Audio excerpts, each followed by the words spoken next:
안녕하세요. 반갑습니다. 오늘 참 좋은 날입니다. 하나님께서 저와 여러분의 가정에 준비하신 은혜와 평강이 넘쳐나기를 예수님의 이름으로 축원합니다. 열왕기하 5장 15절로 27절에 있는 말씀을 중심으로 은혜가 되려면 이란 제목을 통해서 함께 은혜를 나누고자 합니다. 제목에서 은혜가 된다는 말은 무엇인지를 먼저 살펴보는 것이 좋을 것 같습니다. 은혜라 하면 grace라는 말을 영어로 쓰는데요. 또 다른 한국어의 은총이란 말로 함께 쓸 수 있습니다. 이 은혜와 은총, grace는 바로 내가 큰 돈을 빌렸고 그것을 우리는 채무라고 말합니다. 즉 채무를 진 사람이 나에게 돈을 빌려준 그 사람에게 갚을 수 없는 정도의 엄청난 액수입니다.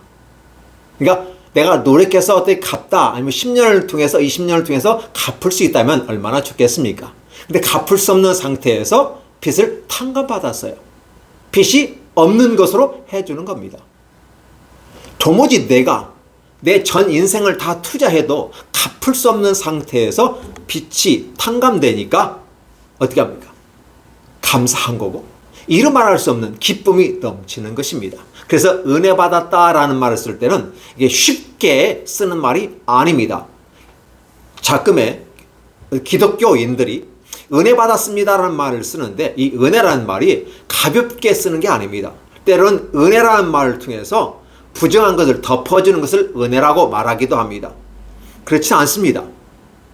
사람이 할 수 없는 것을 하나님에 의해서 죄가 탕감받았을 때 쓰는 말이 은혜이기 때문에 그렇습니다. 그래서 은혜라는 말은 사람과 사람 사이 쓰는 단어가 사실은 아닙니다. 그럼에도 불구하고 하나님과의 관계 속에서 내가 은혜를 받았다고 말하는 거고 은총을 받은 사람이라고 말하는 것입니다. 그렇게 이러한 삶의 모습을 사람들에게 펼쳐갔을 때 은혜를 끼치는 사람 이렇게 표현할 수는 있습니다만은 사실은 이 단어는 하나님과의 관계 속에서 하나님의 무한한 빛이 내게 있었는데 그것을 하나님은 계산하지 않고 다 없애주셨다라는 것입니다.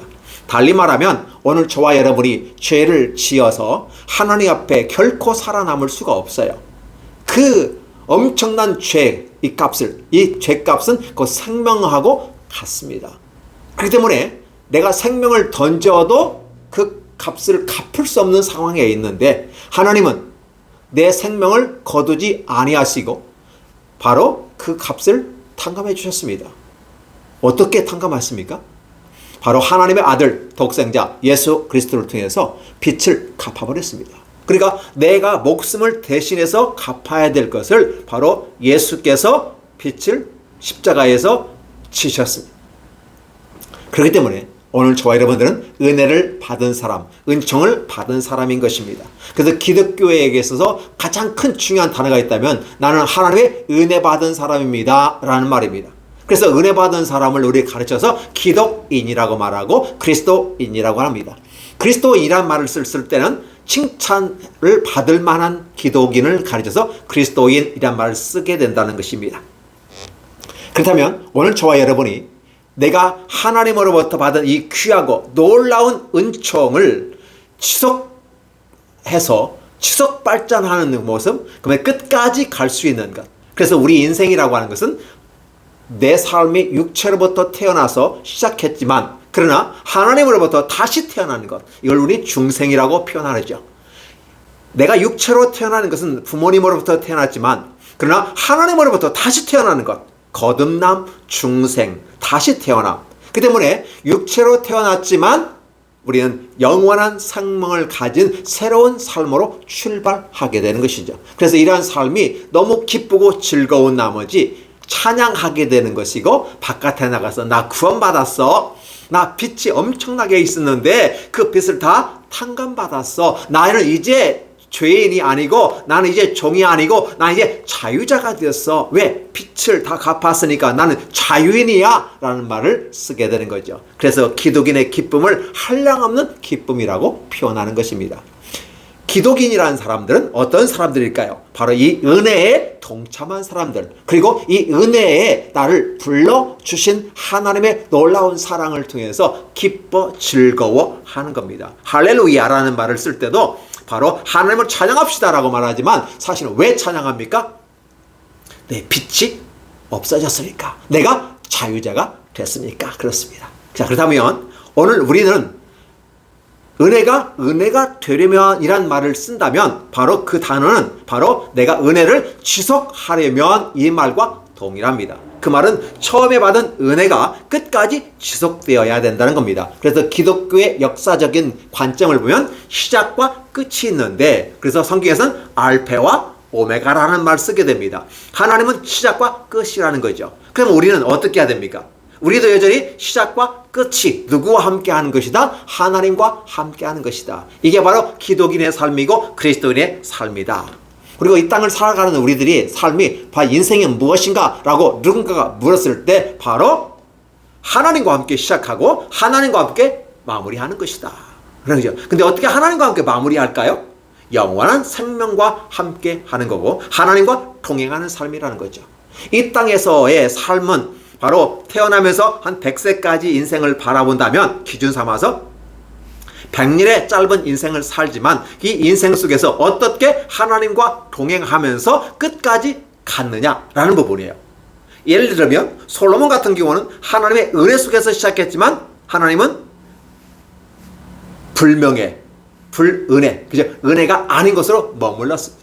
그렇기 때문에 솔로몬은 하나님 앞에서 실패한 인생이었고 하나님을 슬프게 했던 것입니다. 이게 바로 인생에게서 하나님이 준 큰 구원의 은혜의 그 굴레 속에서 가는 과정 속에서 인간에게 솔로몬을 통해서 뭐가 주어졌습니까? 신앙이 종교화 되어버리는 것입니다. 신앙과 종교는 원래 하나로 있었는데 바로 이 신앙과 종교가 분리가 되어버리는 것입니다. 다윗을 통해서 얻어지는 그 하나님의 율례와 규례와 순종에 통하는 이 아름다운, 그래서 다윗만 같았더라, 다윗만 같아라 라는 그런 표현을 쓴다면 오늘 어떻게 이쪽에서는 여로보암 같은 삶, 아합과 같은 삶, 이런 모습으로 크게 양분된다는 겁니다. 그래서 기독교 안에 신앙과 종교가 분명히 구분되어져 가는데 나는 과연 신앙 쪽에 가까운가, 나는 종교 쪽에 가까운가를 한번 살펴보시는 것도 좋을 것 같습니다.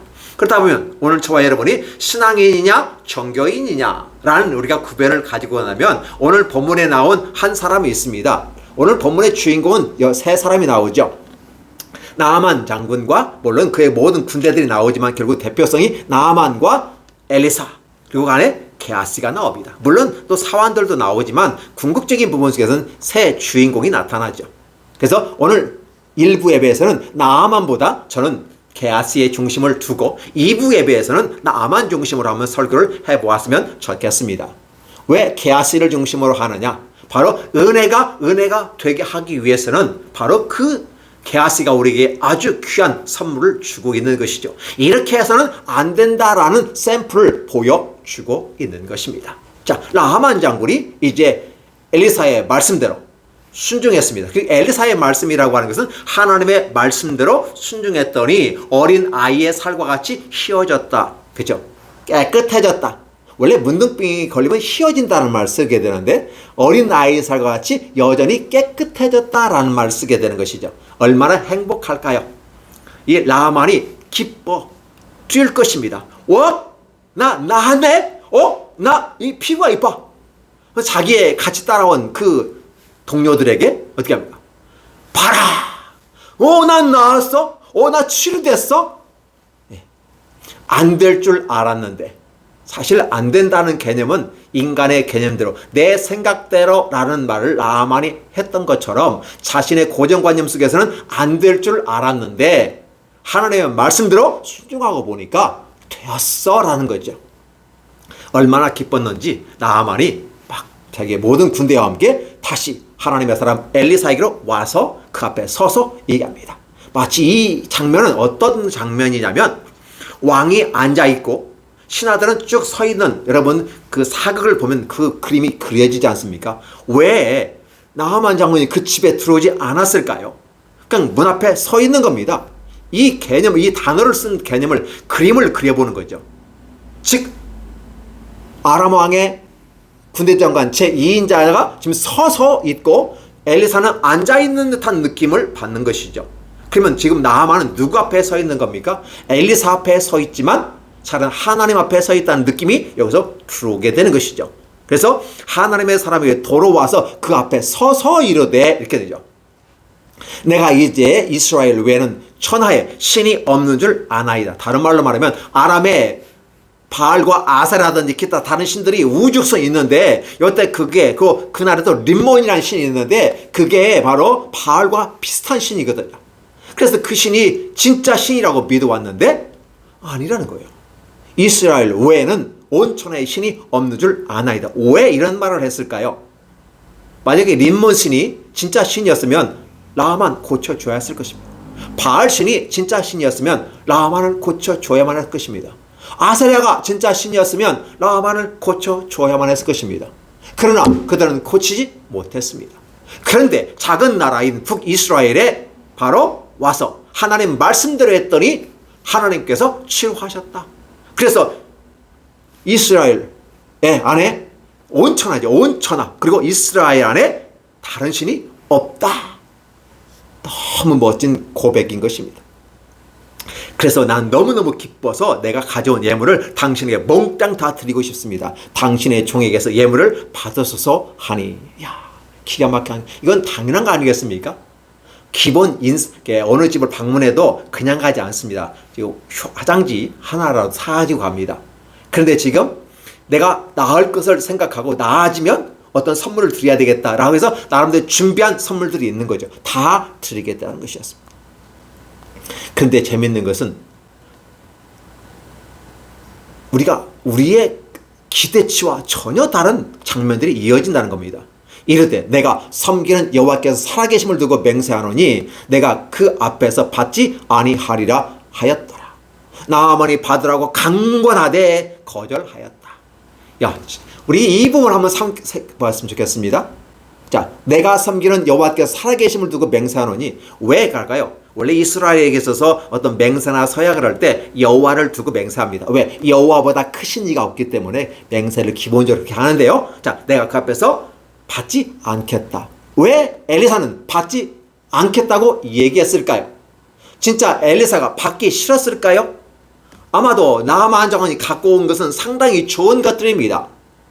그런데 그걸 받지 않겠다고 얘기합니다. 분명히 앞에다 물건을 쌓아놓고 보여줍니다. 이 모든 것들, 가져온 것들, 이 많은 것들을 드리겠습니다. 생각해 보세요. 엘리사가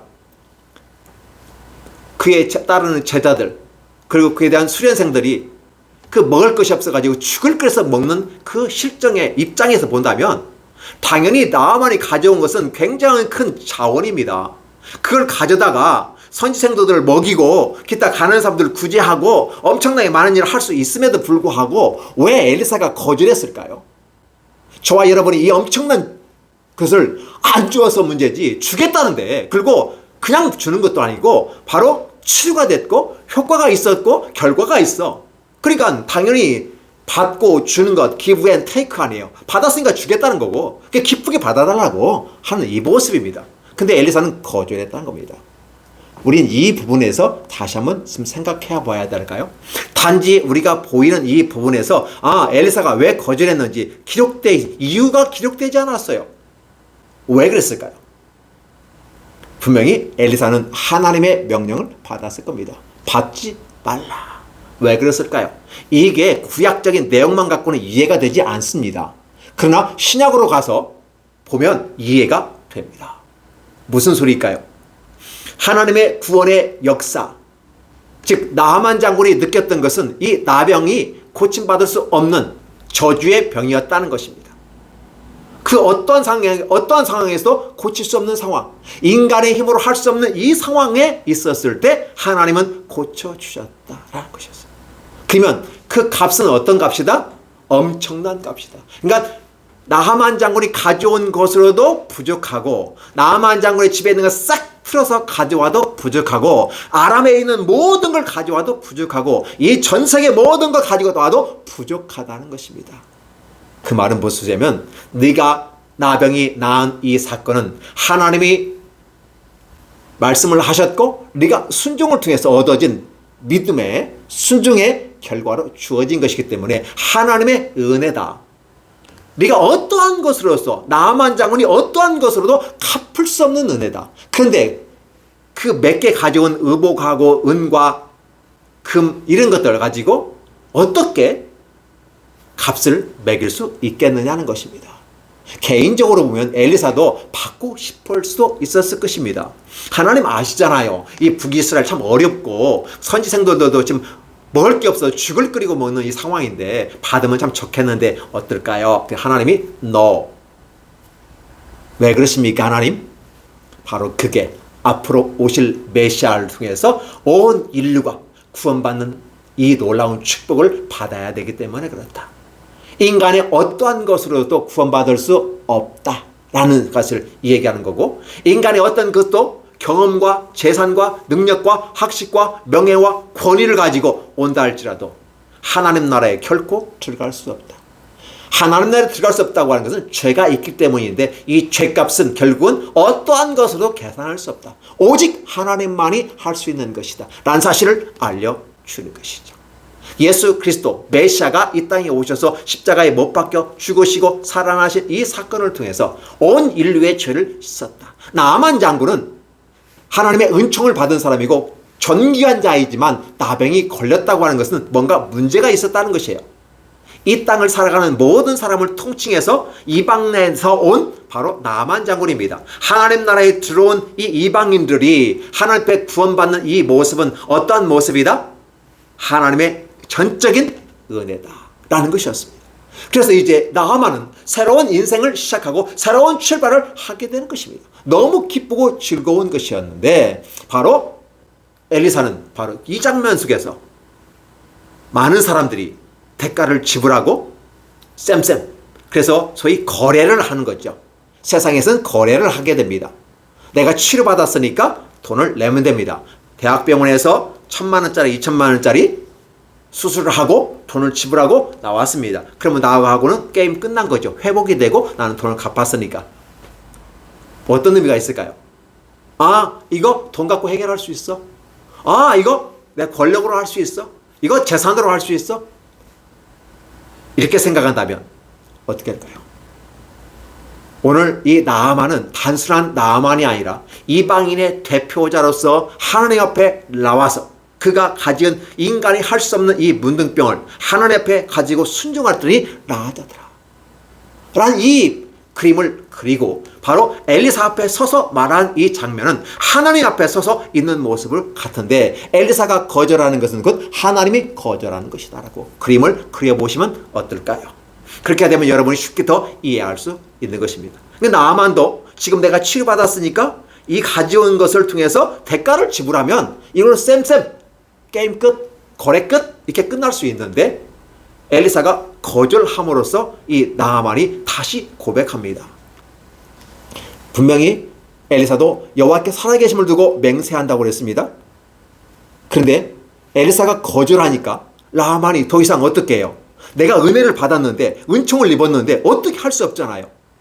그랬을 때 이 나아만이 생각하는 걸 보시기 바랍니다. 기가 막히게 멋있잖아요. 유대인들에게서 찾을 수 없는 아름다운 고백을 합니다. 나는 이제 가면 내 나라로 갑니다. 아람 나라로 갑니다. 이방 나라로 가게 되는 것이죠. 그런데 내가 갈 때 당신이 내게서 온 이것을 받지 않으니까 내 노새 2마리에 이 이스라엘의 흙을 싣고 가서 이 흙으로 제단을 만들고 거기에서 내가 번제물을 다른 희생제물을 다른 신들에게 드리지 아니하고 오직 여호와께만 다만 여호와께만 드리겠다 약속을 하게 되는 것이죠. 여러분 이 고백이 오늘 나아만에게만 있는 것이 아니라 오늘 저와 여러분에게 이미 있었던 것입니다. 저와 여러분이 이미 나아만이 받았던 이 은혜와 이 축복을 이미 받았던 것입니다. 그래서 우리는 첫사랑이라는 것을 여러분 기억하고 계십니까? 주님 앞에서 첫사랑을 기억하십니까? 이 첫사랑은 설레이고 첫사랑을 생각하면 뭔가 풋풋하고 그 안에서 뭔가 느껴지는 새롭게 생성되는 기쁨과 희열이 넘치는 것 아니겠습니까? 삶에 지치고 고난 힘들 때 부부관계가 좋지 않았을 때 처음 만났을 때 그 사랑 고백하고 그 안에 있던 풍성한 달콤 새콤한 이 아름다운 이 사탕 같은 이 사랑이 다시 살아나는 거 아닐까요? 오늘 나아만은 그 새로운 출발을 하게 되는 것입니다. 그 아람으로 돌아가면 결국은 말짱 도루묵인데 바로 흙을 갖고 간다는 거죠. 흙을 갖고 가서 제사 드리겠다는 것입니다. 이 아름다운 모습을 나아만이 보내주고, 그런데 이제 나아만이 한 가지죠. 내가 여호와께 용서를 구할 게 있습니다. 내가 남의 밑에 있는 사람이기 때문에 바로 림몬의 신당에 가서 경배하게 되는데, 왕이 경배하게 되는데 그분이 내 손을 의지할 수밖에 없고, 그래서 같이 예를 내가 하는데 내가 몸을 굽히더라도 이것은 그 신을 섬기는 게 아니라 이 왕에게 예를 갖춰서, 내 주인인 왕에게 갖춰서 하는 거기 때문에 결코 내가 그 림몬 신을 섬기는 것이 아니라 바로 예만 갖추는 거니까 이해해 주십시오 라는 부분입니다. 엘리사가 이르되 너는 평안히 가라 하니라. 그가 엘리사더라 조금 가니라. 이렇게 되는 거예요. 그러니까 나아만에게 떠나는 것입니다. 나아만은 새로운 출발을 하게 되는 거고, 어떻게 돼요? 나아만은 지금 자기 가진 금은 부화를 다 드리고 가도 부족하지라고 생각할 텐데, 드리기는커녕 오히려 흙을 가지고 가는 입장. 어쨌든 당나귀에다가, 그렇죠? 2개, 얼마나 들었는지 모르겠지만 어쨌든 흙을 퍼가지고 가는 상황입니다. 그래서 나아만은 새로운 출발을 펼쳐갔습니다. 새로운 인생의 새로운 길을 갑니다. 은혜의 길을 걸어갑니다. 아마 나아만 그 마차를 타면서도 입이 이게 하늘에 걸려, 이게 귀에 걸려가지고 입이 다물어지지 않을 거예요. 계속해서 놀랍다, 놀랍다, 놀랍다. 하나님 감사합니다. 하나님 감사합니다. 이런 찬양을 여러분들이 예전에 했던 것을 기억한다면 이 나아만은 너무너무 기쁜 삶을 살고 있다는 것입니다. 그런데 말입니다. 이방인도 이렇게 기뻐하고 첫사랑을 가지고 가는 반면에 오늘 저와 여러분이 함께 주목할 사람이 뭐냐면 하나님의 사람 엘리사의 사원 게하시가 등장합니다. 이 게하시 전에 무슨 얘기를 했던 겁니까? 보리떡 20개 하고 한 푸대짜리 한 푸대 요거 야채 갖고 오니까 100명이나 더 넘치는 이 사람들에게 이걸 어디다 누구 코에 누구 입에 붙입니까? 라고 하면서 불평하면서 나아가게 됐을 때 엘리사가 갖다 주어라. 하나님의 말씀이 먹고 남는다고 그랬다. 놀라운, 물론 그때 당시에는 게하시가 어이가 없지만 시키는 대로 순종했더니 기적을 바라본 거 아니겠습니까? 근데 게하시가 본래 자기의 마음이 생각나는 것 같습니다. 게하시가 스스로 얘기합니다. 여러분 기억해 주세요. 이 스스로 이르되 이 부분이 얼마나 무서운지 모릅니다. 인간은 자기의 인생의 주권을 가지고 있고 자기의 인권을 가지고 자기의 결정과 판단을 가지고 나아갈 수 있는 겁니다. 하나님이 우리에게 주신 겁니다. 그런데 자기의 주신 이 권한, 이 권리를 제대로 쓰자는 겁니다. 자, 게하시는 어떠한 사람입니까? 이스라엘 사람입니다. 그는 선민이었습니다. 그렇죠? 그리고 그는 어떤 사람이었습니까? 하나님의 말씀을 전하는 엘리사의 사환으로, 엘리사가 나중에 죽으면 그 엘리사를 대리할 수 있는 사람이었어요. 어떤 모습일까요? 마치 예수 그리스도의 제자 12제자 중에, 12사도 중에 바로 가룟된 유다가 있었다는 사실을 기억하십니까? 근데 바로 이 사환은 바로 그렇게 가룟된 유다와 같은 삶을 생각을 합니다. 스스로 이르되, 가룟 유다도 스스로 이르되 저 사람이 죽으면 내게 무슨 유익이 있겠는가? 내가 3년 반 동안 저를 따라다녔는데 저가 십자가에 죽는다고 하니까 그러면 나는 뭐지? 차라리 저 사람을 내가 팔고 은 30이라도 챙기면 좋지 않을까? 이런 믿지지 않는 인생을 살아야지. 그러면 스스로에게 자기를 합리화시키고 자기를 격려하고 자기의 이 악한 생각이 악한 줄도 모르고 지혜로운 생각으로 착각하게 만들어버리는 것입니다. 게하시가 스스로 이르되 이 주인이 아람 사람 나아만에게 면하여 주고, 그렇죠? 그 죄를 용서해 주고 그가 가져온 것을 그래서 받지 아니하였도다. 바보 같은 짓을 했구나라는 얘기를 합니다. 그러니까 지금 자기의 스승 엘리사가 한 행동에 대해서 지금 뭐라고요? 심판을 하고 있는 거죠. 바보 같은 짓을 해서 받지 아니했어. 왜 받지 않아? 그러면서 엘리사가 했던 방식, 여호와께 살아계심을 두고 맹세하노니 내가 그를 쫓아가서 무엇이든지 그래서 받으리라. 무슨 소리예요? 이미 자기 자신에게 그렇게 얘기했고 고백을 했고 다짐을 하는 겁니다. 결국은 어떻습니까? 여호와 하나님까지 운운하면서 자신의 행동에 대해 정당성을 가지게 됩니다. 엘리사는 여호와의 살아계심을 두고 맹세하노니 나는 받지 않겠다라고 말하는데 이 게하시는 받는 것이죠. 그리고 와서 쫓아갑니다. 나아만 뒤를 쫓아가서 그 뒤에 달려가는 보고 수레에서 이제 나아만이 그렇지 않아도 지금 대가를 지불해야 되는데 그냥 왔으니까 쫓아오는 게 보니까 평안한 것이냐? 뭐 무슨 문제 있냐? 라고 묻는 겁니다. 문제 없습니다. 평안입니다. 근데요, 주인께서 나를 보내셨는데요, 갑자기 두 청년이 에브람 산지로부터 와가지고 왔는데 우리가 별 줄 게 또 없어요. 그래가지고 그들에게 은 한 달러도 옷 두 벌을 있으면 좀 좋겠는데 달라고 합니다. 그래서 저에게 보냈는데 주시죠. 이렇게 얘기합니다. 나아만이 안 주겠습니까? 여러분 기억해 주세요. 나아만이 이 상황에서 나아만이 보통 사람이 아니죠. 지혜로운 사람입니다. 합리적인 사람입니다. 서열 2위까지 올라온다고 하는 건 쉬운 부분이 아니에요. 게하시의 이 말이 진실인지 아닌지 나아만이 알았을까요? 몰랐을까요? 굳이 나는 거짓말 이렇게 이마에 안 써도 그냥 내용만 들어도 그가 거짓말이라는 걸 알고 주인과 전혀 다른 말을 하는 이 모습 속에서 이 게하시가 잘못된 길을 하고 있구나라고 알 겁니다. 그런데 나아만 입장에서는 너무 은혜가 되니까 어떻게 되니까 어떻게요? 무슨 소리야? 2달란트? 아니야. 2달란트 받고 그걸 강권해서 2달란트 은을 더 전대에 넣어준 거죠. 옷 두 벌은 그냥 죽어요. 더 준 겁니다. 더. 나아만은 그렇잖아, 다 주려고 했는데 그 조금만 달라고 하니까 이게 무슨 소리야? 더워서 주고 그 게하시가 앞에서 지고 가더라. 근데 게하시도 자기 사환을 데리고 갑니다. 이 사환이란 말은 아마 심부름꾼 정도 생각하는데 때로는 엘리사 앞에서 사환이라는 것은 게하시를 얘기하는 거고 게하시 앞에 사환이라는 건 또 심부름하는 사람들을 이렇게 생각해 보시면 좋겠습니다. 그래서 하나님의 선지자가 다닐 때는 혼자 내지 둘이 다니는 게 아니라 여러 사람이 함께 다녔다라고 볼 수 있죠. 예수께서 이 땅에 복음을 전하기 오셨을 때도 예수님께서는 혼자 다니시지 아니고 제자들과 함께 다니셨고 또 따르는 많은 무리들과 함께 다녔다라고 우리가 생각해 본다면 비슷한 분위기 속에 나타나는 거죠. 그래서 이제 언덕에 이르러서는 이 언덕이라는 개념이 어떤 특정한 언덕보다는 어떻게 될까요? 숨겨놓을 수 있는 좋은 것. 그죠? 언덕에 이르러서는 게하시가 그 물건을 그 사환에게서 받아가지고 감추고, 그죠? 자기 집에 감춘 거죠. 그들을 보내가게 한 후에 다시 이제 아무 일이 없었던 것처럼 주인 앞에 가서 엘리사에게 이르랍니다. 그럼 게하시가 너 어디서 오느냐? 기가 막힙니다, 엘리사.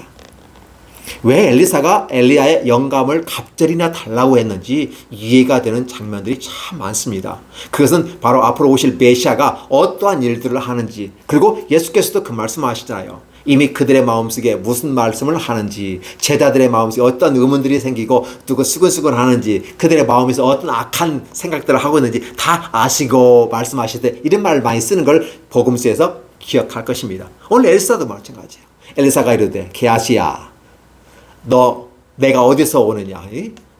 당신의 종은 아무데도 가지 아니하였습니다. 이렇게 말하잖아요. 엘리사가 이르되 한 사람이 수리에서 내려와 너를 맞을 때 내 마음이 함께 가지 아니하였느냐? 이 말이 무슨 말일까요? 지금 게하시가 달려가서 나아만을 만났을 때 나아만이 원래는 안 내려오는 사람이에요. 마차에서 내려오면서까지 맞이했다고 하는 이 부분을 지금 그대로 설명하면 아이고 선생님 잘못했습니다. 제가 잘못했습니다. 제가 욕심이 좀 지나쳐가지고 그냥 선생님이 그냥 보내니까 속상해서 받아와가지고 하면 더 좋지 않을까요? 죄송합니다. 근데 죄송한 게 아니죠. 만약에 그런 마음이 있었다면 내놓아 했을 건데 집에다 꽁꽁 숨겨놓고 하는 거 아니겠습니까? 엘리사가 이 말합니다. 야, 지금 어찌 지금 은을 받으며 옷을 받을 때냐? 감남원이나 포도원이나 양이나 소나 남종이나 여종이나 이것은 세상 사람들이 다 주고받는 거래하는 물목들이야. 지금 하나님의 일을 하면서 하나님의 나라가 임하고 하나님의 놀라운 구원의 역사가 이 북이스라엘에 나타난 이 사건 속에서 어찌 세상 것과 거래를 할 수 있겠느냐? 내가 왜 안 받은 줄 아니? 하나님이 주시는 은혜가 무한한 은혜여서 많은, 특히 나아만이 갚을 수 없는, 나아만 장군도 갚을 수 없는 이 은혜라면 엄청난 것인데 어찌 이런 잡다한 것으로 그렇게 거래를 하고 하나님의 값진 것을 세상에 썩어질 것과 함께 거래를 하느냐? 너는 기독인이고 너는 그리스도인이야. 너는 하나님의 사람이야. 너는 내 대를 이을 수 있는 그런 사활인데 너가 이런 생각을 가지면 어떻게 하겠어? 여기서 게하시가 회개했다는 말이 없습니다. 만약에 게하시가 여기서 회개했다면 뒷장면이 연결되지 않을 겁니다. 그러므로 나병이 내게 들어 내 자손에게 미쳐 영원토록 이르리라. 그리고 게하시가 그 앞에서 나오니까 나병이 바라여 눈같이 되었더라. 기억하세요. 나하만의 나병이 내게 들어. 예. 자, 내게 들립니다. 게하시에게 듭니다. 그리고 내 자손에게 비쳐 영원토록 이르리라. 자손 대대로 문둥병 집안이 되는 것입니다. 이제는 결국 하나님과 전혀 관계없는 사람이 된다는 겁니다. 하나님이 게하시를 버려버리는 것입니다. 예수 그리스도 메시아가 십자가에 못 박혀 죽으셨을 때 사단은 예수 그리스도의 십자가에 죽은 걸 보면서 이겼다, 승리했다라고 딱 기분 좋게 딱 하는 순간, 예수께서 죽으시는 순간 딱 깨닫는 순간 내가 졌다라는 걸, 그래서 사탄 마귀가 도망가 버려요. 소리 지르며 도망가는 모습을 보는 것입니다. 오늘 이 게하시는 바로 그 악한 사단 마귀의 종으로서 엘리사의 종이 아니라 바로 가롯 유다와 같이 하나님 앞에서 버림받습니다. 예수께서 말씀하십니다. 그가 어느 길로 가든지 너와 무슨 상관이 있느냐라고 베드로에게 예수께서 말씀하시는 걸 보면 이 게하시는 영원히 저주받은 사람, 그 자손 대대로 영원히 나병에 발하여 저주받는 인생이 되는 것입니다. 기억해 주셨으면 참 좋겠습니다. 왜 이 장면들이 특별히 어떤 설명들 없고 왜 그걸 거절했는지, 이 부분이 바로 이 만약에 게하시가 이러한 부분에 이런 연결되지 않았다면 아마 더 드러나지 않을 수도 있었습니다. 근데 게하시의 그 행동을 통해서 바로 나만의 나병이 게하시에게 왔다라는 개념이에요. 무슨 소리예요? 어떻게 그냥 말 한마디 했는데 나만의 나병이 여기에 발했까요? 이게 전달됐을까요? 전염되었을까요? 그렇지 않다는 것입니다. 전염된 게 아니라 이미 나만이 갖고 있던 이 나병이 하나님의 명령에 의해서 없는 것도 있게 하시고 없는 것, 그죠? 있는 것도 없게 하시는 하나님이란 전능하신 하나님이에요. 있게도 하시고 없게도 하시는 분이라고 호세아에서 이스라엘 향해서 외치는 이 말씀을 기억한다면 이 나병에 걸리지 않았던 게하시가 나병에 걸리는 겁니다. 그리고 아울러 그 자손 대대로 영원토록 이르리라 한 그 말씀들 그대로 그때 그 앞에서 나오니까 문득 그 즉시 바라는 이 모습을 통해서 저와 여러분은 굉장히 각성을 해야만 하는 것입니다. 저는 이 게하시를 통해서 뭘 바라보냐면 오늘 이 시대를 살아가는 기독인들이 기독교화되어져서 하나의 종교에 빠지게 되는 것입니다. 하나님과 관계없는 종교적인 삶을 살게 되는 것입니다. 기독인은, 그리스도인은 신앙의 삶을 살아갑니다. 믿음, 소망, 사랑으로 살아갑니다. 하나님의 계획을 따라 가게 됩니다. 내 뜻대로, 내 생각대로, 내 속에는 아니라 하나님의 뜻대로, 하나님의 말씀대로, 그 계명대로 살아가니까, 순종하니까 놀라운 기적이 일어나고 그 하나님과 위대한 승리의 길을 걸어가게 되는 것입니다. 그런데 이러한 모습에서 벗어나서 종교화된 삶으로 살아가게 된다면 오늘 게하시처럼 생각합니다. 자신의 스승 엘리사가 왜 그렇게 했는지, 분명히 엘리사도 재정적인 어려움이 있고 전체적인 부분 속에서 이스라엘이 가난하기 때문에 그렇게 재원이 들어오면 얼마나 좋겠습니까? 때로는 후원금이 있을 수도 있고요, 뭐 대가를 받을 수도 있고 어떤 방식으로든지 자금이 모집이 되고 그 펀드가 구성되기 때문에 그걸 통해 새로운 사업들을 할 수 있지 않을까요? 당연히 엘리사도 그렇게 생각했습니다. 그러나 엘리사가 거절하는 데는 이유가 있는 것이죠. 영적인 세계를 한번 바라보는 것이 좋지 않을까요? 보이는 현상만 바라보는 게하시의 모습. 그러니까 우리가 종교인이라는 개념은 바로 보이는 현상에 치우치고 보이는 게 전부라고 생각합니다. 하나님, 보이지 않는 하나님을 바라보면서도 보이는 것만 추구하는 인간의 휴먼 스탠다드를 만들어가는 그들입니다. 기억해 주시기 바랍니다. 10계명은 10가지로 제한되어 있지만 딱 2가지로 바라보면 하나님 사랑과 인간 사랑입니다. 하나님이 뭔가 부족해서 10개만 만든 게 아니라 10개를 주었다는 완벽한 율법을 주신 것이고 바로 하나님을 사랑하고 인간을 사랑하라는 부분이에요. 그런데 사람들은 그걸 갖다가 어떻게 이 말씀을 잘 지킬 것인가 라고 하는 굉장히 믿음 있고 아름다운 것처럼 보이지만 이 말씀을 가지고 인간 휴먼 스탠다드를 만들어 놨습니다. 근데 인간 휴먼 스탠다드는 바로 인간이 하나님께 가기 어렵게 만든 구조로 되어 있습니다. 그걸 종교라고 우리가 얘기하는 것이죠. 그래서 우리는 10계명 그 자체를 인정합니다. 10계명은 뭔가 부족한 게 아니에요. 완벽한 것입니다. 하나님을 사랑하고 이웃을 사랑하라는 것이었어요. 근데 이 휴먼 스탠다드 10계명을 가지고 많은 여러 가지 인간의 규약들은 인간을 억제고 자기들도 하나님 나라를 들어가지 못하면서 다른 사람도 못 들어가게 만든다고 주님은 얘기하고 있다는 것입니다. 오늘 엘리사가 바로 그렇기 때문에 받을 수 없다고 얘기하는 것입니다. 이게 바로 앞으로 오실 메시아가 우리에게 어떠한 역사로 나타날는지를 구약과 신약이 서로 맥을 맞춰서 생각해 보면, 와, 엘리사는 곧 메시아였구나. 구약의 메시아가 엘리사였구나라는 생각을 해보게 되는 것이죠. 그게 엘리사는 어떤 메시아입니까? 앞으로 오실 메시아의 한 전형이에요. 앞으로 오실 메시아가 어떠한 삶을 살아갈 것이라는 사실을 오늘 저와 여러분들에게, 아니 그 구약에 있는 사람들에게 보여주는 것입니다. 그러나 이때 당시는 앞으로 오실 메시아가 구체적으로 어떻게 오실지는 모르겠지만 어쨌든 엘리야의 이런 행적들을 통해서 하나님은 어떻게 우리에게 은혜를 주시고 있는지를 보여줍니다. 그래서 은혜가 되기 위해서는 어떻게 합니까? 처음 받은 은혜, 나만이 받은 이 은혜가 끝까지 가기 위해서는 어떻게 된다? 케아시처럼 하면 안 된다는 것이죠. 오늘 기독교인들이 처음에 하나님께서 주신 은혜는 그냥 우리가 갚을 수 없는 거예요. 그냥 하나님이 그걸 주시는 거예요. 은총이고 은혜인 겁니다. 자, 거기까지는 이제 하나님과 관계 속에 있는 거고, 두 번째 은혜가 되게 한다는 것은 지속성의 문제입니다. 그러면 오늘 저와 여러분들이 하나님의 은혜를 받은 사람이 끝까지 지속성을 가지고 마치 어느 때까지 메시아가 오는 그 순간까지, 하나님 앞에 서는 순간까지 우리는 가야 되는 것이고, 그걸 바로 인생이라고 하는 것입니다. 그 인생이라면 뭐 있어요? 인생은 뭐가 있어요? 뭐가 있습니까? 바로 귀한 은혜를 받은, 이 은혜를 가진, 은혜를 소유한 사람, 보배를 소유한 이 사람이 이 보배를 끝까지 놓지 않고 가는 겁니다. 그런데 게하시는 그 귀한 이 믿음과 소망과 사랑, 하나님을 위한 이 아름다운 것들을 버려버리고 세상의 것을 취합니다. 뭡니까? 경제를 취합니다. 그래서 하나님께서 미리 아셨죠. 네가 이마에 땀을 흘리고 소득하여 얻은 소득으로 해 아래서 먹고 마시는 행복한 삶을 살고 있으라. 그러면 내가 새로운 길을 줄 거야 라고 하나님은 말씀해 주시는 거거든요.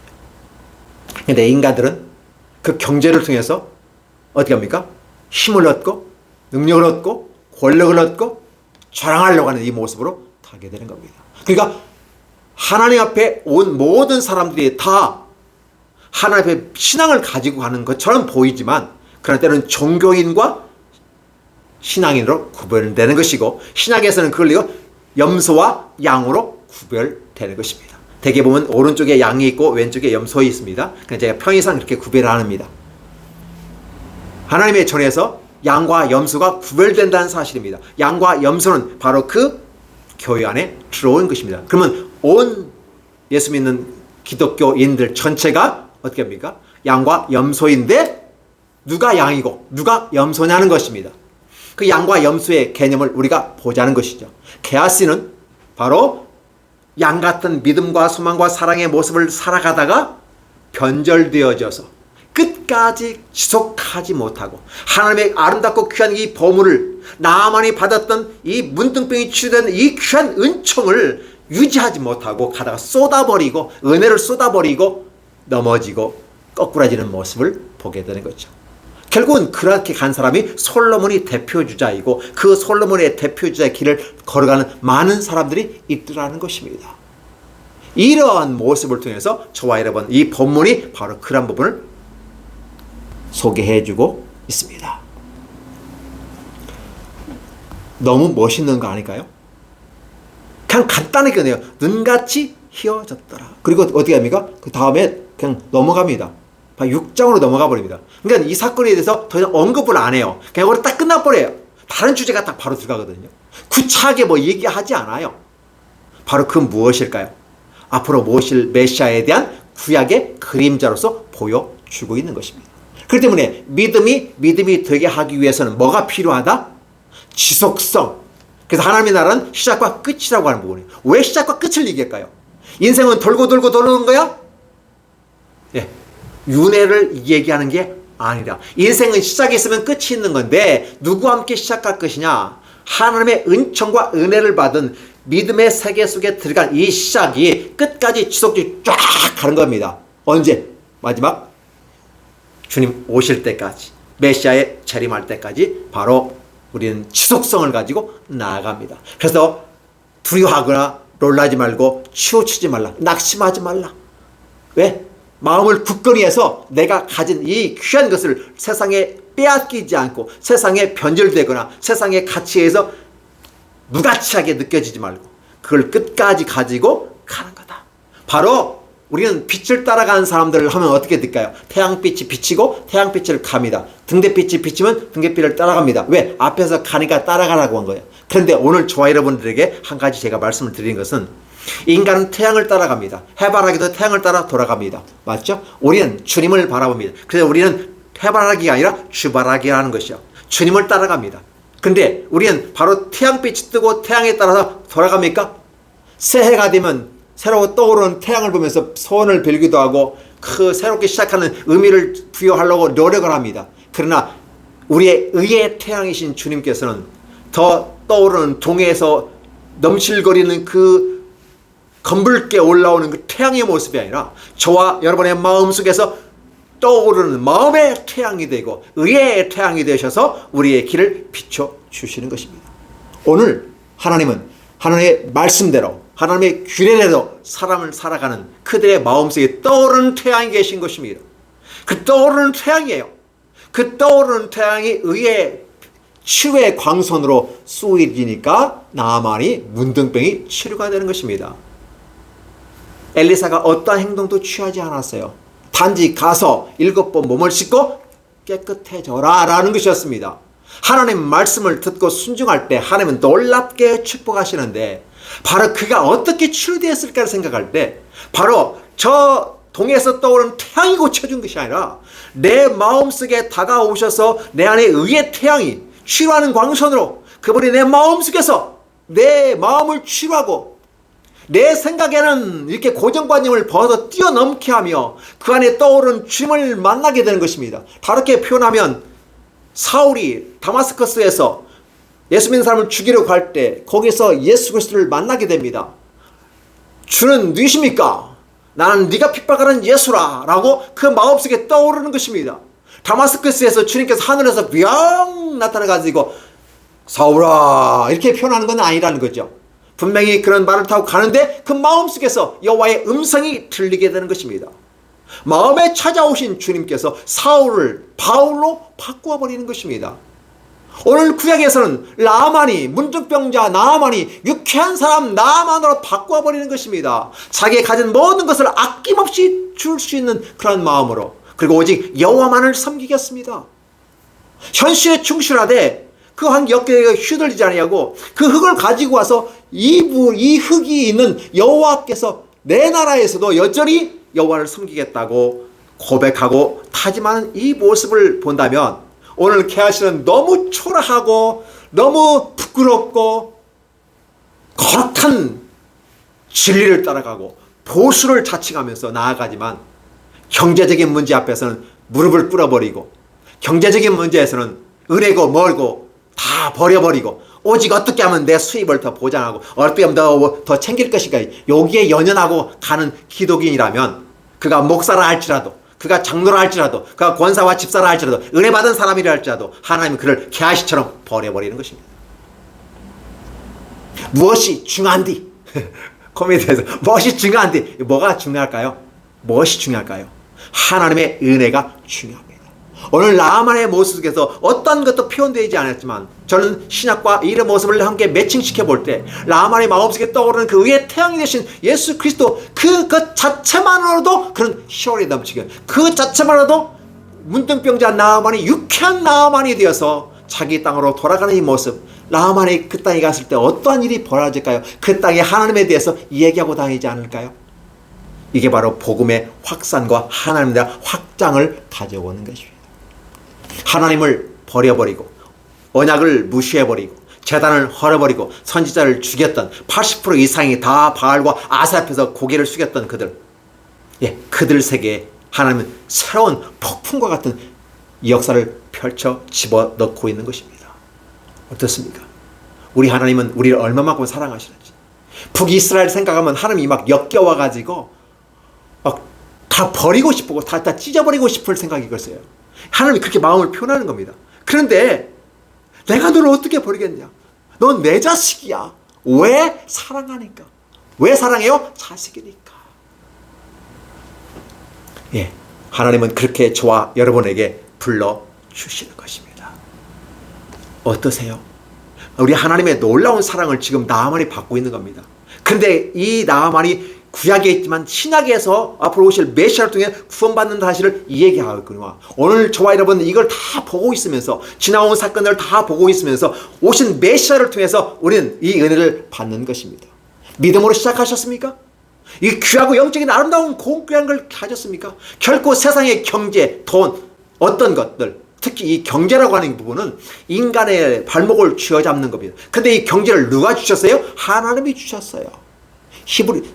호세아서 보면 내가 먹을 거 풍성한 거 다 주니까 먹을 게 많아지고 풍성할 거 많아지니까 뭐해요? 그걸 갖다 어디 갖다 여호와께 드리면 좋겠는데 여호와께 드리지 않아요. 오히려 그들이 아로새긴 우상 앞에 더 치장하고 그들 앞에 갖다 놓더라는 것입니다. 게하시는 바로 이런 모습을 저와 여러분들에게 경각심을 가지게끔 하고 보여주면서 앞으로 메시아가 올 때 가룟 유다가 메시아를 팔아버리고 이익을 따라가는 은 30을 받아 결국은 저지받고 나가는 모습들 보여주고 있습니다. 어떠세요? 또 구약의 아간이라는 사람도 그렇게 하나님 앞에 드려진 것들을 가져왔을 때 저주받고 땅이 갈라져서 죽어가는 이 모습을 여러분 기억하실 것입니다. 오늘 이 시대를 살아가는 기독교인이라고 말하는 저와 여러분들에게 이 말씀을 듣는 모든 사람들에게 경각심을 주는 것입니다. 경제는 중요합니다. 그러나 하나님이 주신 것입니다. 정당한 방법이에요. 특히 우리가 생각할 것은 이 기독교인들이 한번 생각해 볼 것은 내가 노력하고 내가 얻은 소득이 아니면 손을 대지 말아야 되는데 이 소득은 누구 소득이었어요? 하나님의 소득이었어요. 하나님의 열매였어요. 엘리사가 손을 댔다면 이해가 되죠. 같이 했으니까. 근데 게하시는 한 게 없어. 근데 왜 지가 손을 대? 오늘 기독교인들이 사뭇 조심스러운 건 뭐냐면 은혜라고 말하면서 은혜 속에 막 죄까지 다 덮어가 버려서 죄를 덮어주고 내 죄도 덮고 네 죄도 덮고 그냥 다 덮어가 버려요. 하나님은 이 죄를 굉장히 무섭게 생각합니다. 그냥 다 덮어, 은혜라는 이름으로 다 덮어버려요. 내가 노력해서 내가 얻은 소득이 아니라면 손대지 말아야 돼요. 특히 아까 아간을 제가 말씀드렸는데 하나님께서 기적을 통해서 하나님께 드려진 재물들이거든요. 그러면 손대지 말아야 되는데 그걸 손을 댔어요. 하나님 걸 손을 댔거든. 그러니까 하나님부터 저주를 받는 이 저주가 구약에서도 이어지거니와 오늘 나만이 가져있던 이 나병이 게하스에게 옮겨지는 이 모습을 보면서 우리는 경각심을 가지고 하나님을 두려워해야만 하는 것입니다. 그리고 우리는 존경한다, 경외한다라는 표현을 쓰게 되는데 하나님에서 fear를 하면서요. 하나님을 두려워하는 거죠. 이렇게 됐을 때 우리가 겸비해질 수 있고 겸손해질 수 있는 것입니다. 참 엘리사 멋있잖아요. 딱 이 사건 끝나고 다른 장면으로 딱 넘어가 버리는 깔끔하잖아요. 바로 엘리사는 메시아의 전형으로 다가옵니다. 오늘 저와 여러분이 이 말씀을 통해서 다시 한번 은혜가 되기 위해서는 오늘 이 시간들을 살아가는 우리들 믿음을 가지고 어려서부터 믿음을 가졌는데 끝까지 가시길 바랍니다. 나이가 들면서 가면서 많은 사람이 흔들리고 있어요. 믿음이 흔들리고 있습니다. 끝까지 가다가 넘쳐입니다. 솔로몬처럼 시작은 좋았는데 중반까지는 좋았는데 뒤 인생의 후반부에 가서 완전히 뒤집어져 버리는 것입니다. 신앙이 종교화되어지고 종교가 불신앙으로 빠져버리는 것입니다. 조심스럽습니다. 하나님은 저와 여러분을 불러 모으셔서 이 귀한 상명을 주시겠다고 말씀하시는 것입니다. 오늘 이 부분 말씀이 되게 하고 교회가 되고 믿음이 되게 하고 그렇죠? 은혜가 되게 하는 것은 바로 지속성, 끊임없이 절철되는 이 모습. 그리고 누구까지? 메시아 오시기까지 우리는 달려가는 이 모습이 저와 여러분에게 있어야만 할 것입니다.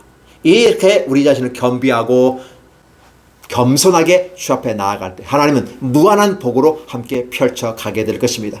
여러분의 삶에 펼쳐진 아름다운 세계가 나만이 돌아가는 그 기쁨의 발걸음같이 되기를 원합니다. 나만이 돌아갈 때 너무너무 춤추면서 갔을 것입니다.